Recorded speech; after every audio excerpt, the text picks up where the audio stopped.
আজকে সকাল 6:14 আবারও ভূমিকম্প অনুভূত হয়।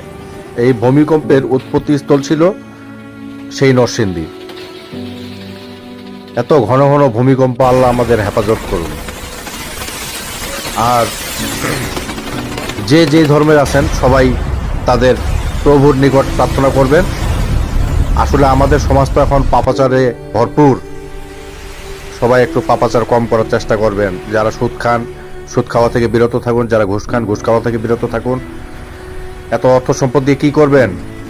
আজকে মরলে এই টাকা পয়সা তো নিয়ে যাইতে পারবেন না। আর কবরে সে আযাব, ভয়াবহ আযাব, সেটা কি সহ্য করতে পারবেন? যারা চিটারি করতেছেন, বাটপারি করতেছেন, এগুলা থেকে দূরে থাকেন সব সময়।